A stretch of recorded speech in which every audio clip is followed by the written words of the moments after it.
The Mau Mau was a secret movement that formed itself as also as fighters fighting for the liberation of, let's say it started first with the Kikuyus side wanting to gain access to their land. Culturally speaking or traditionally speaking, the Kikuyus are very much tied to their land. They identify themselves as, a person is a person who has a land, a piece of land. And in the Kikuyu customs and traditions, they did not have a patriarchal type of society. It was more matriarchal, whereas we saw women ruling just equivalently to the men. So you had like Mumbi, who used to be a ruler at the time, and every other time they each and every one of them had to identify themselves with their land. And this land was, like I think I said yesterday, how Dr. Arikana explained how land was grabbed away from us. Somebody came in with a white person came in with a horse, and he just rode one way and pegged when the horse was tired or he was tired, and did that, and 4 times got his big square square kilometers of land, and that became his. This can still be seen in Kenya even today if you go and look at Lord Delemere's estate. When you are driving going to Kisumu, you pass from Nakuru, you are going to pass a parameter on your right hand side, I think, which goes kilometers without end, belonging to one person, Lord Delemere, which he refused to give it up when we gained independence. So the Mau Mau uprising started from 1952 and ended in 1960 with a major anti-colonial rebellion in Kenya against the British rule. Primarily, it was led by the Kikuyu and the Meru and Embu. But it has now come out that the Afrocentric information has come out that it was not just concentrated in these areas where the white people had where the Kikuyus had a proximity to the whiteness, to the white people, simply because major lands of theirs are the ones that were taken at the time for commercial purposes. Our lands, for example, in Kisumu, I come from Kisumu, most of our lands were taken for the purposes of building in institutions, governing institutions like hospitals, like churches, etc. Yeah. So through these groups, this movement started because of the deep grievances that they had because of the land possessions and the forced labor. So I want to go on to forced labor. I'm now giving a lecture, dear God. Forced labor happens by the fact that we never used to labor for other people before these people came into our countries. We used to labor for ourselves or for our communities. But in order for us to pay tax to the British Crown or to the King George, what was then called as poll tax, we were forced to labor, because when they came, we did not have to pay any tax to anybody. But now we are being forced to pay something that needed a currency. And this something that needed a currency required that we had to work. Forced labor. And forced labor is, if you look at the way the colonials came and took land, they made sure that next to the land they had the settlements.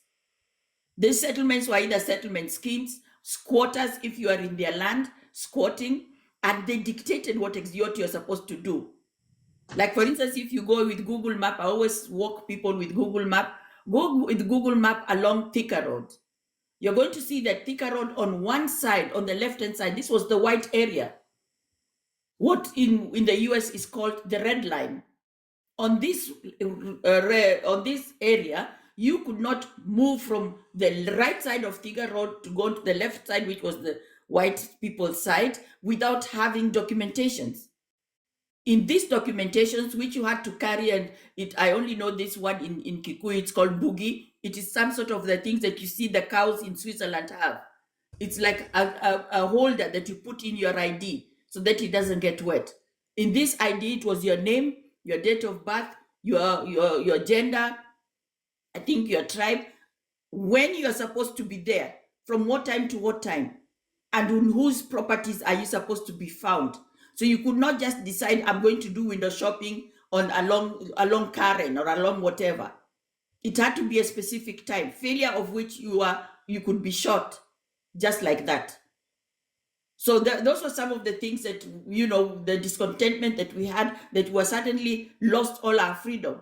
And the next thing, we could not even build a house without it being taxed. And the tax was being retrieved back to England in our case, or back to United Kingdom in our case, which basically meant we were paying for being in our own land to somebody that is not even living in our land, but has taken possession of our land. So the working was another way of forced labor. And then, of course, the racial discrimination.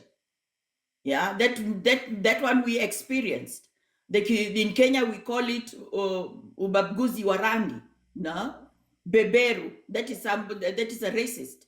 Those are some of the terminologies that we developed to describe them. Yeah. And then, of course, the political oppression. Afterwards, initially, Kenya and Uganda were never a country. These were companies. It was called the British East African Company. So when they came in, they had absolutely no interest to govern. It was a CEO type of an arrangement that you are still seeing up to date. We have never moved. No African country has moved from the status quo of being a limited company to being an independent company. So being a company, it was the company leaders, the CEOs, the governors, whatever they were, that they decorated themselves, that were impossible of in telling us what to do. Now I want to jump up quickly, instead of giving you a bigger history, to give the roots of the resistance of the Mau Mau. To begin with, Mau Mau was not just a movement, was not just one fighting, it was also a spirit. You could not opt to be in the Mau Mau. You are chosen to be in the Mau Mau. And to be in the Mau Mau, it meant top secrecy, which basically means you were taken out of the community. There was an initiation that was done that was communal, had consequences communally to you and everybody else associated to you. They went out, they got they took the oath to keep every other movement secret. And the fighting of Mama was not a gender-limited fight. We had Field Marshal Mudhoni. She died, I think, last year or the year before. She was being interviewed here in Cologne at the university, talking about how she participated as one of the last fighters of the Mau Maus. Then there was Mudhoni, there was Wamboi Otieno, who also was a Mau Mau fighter. Women as well as men were fighting. If you go to Karura Forest used to be where people used to go and hide. The Mau Maus were hiding to do their insurgents, come and do their attacks to counter attacks that they were receiving on the white people. So Mau Mau was one of the elements that brought even political change, or structured some political change, or demanded to have some political changes in the country, so that we walked our way from there, right up to now around 1961 into the independence phase.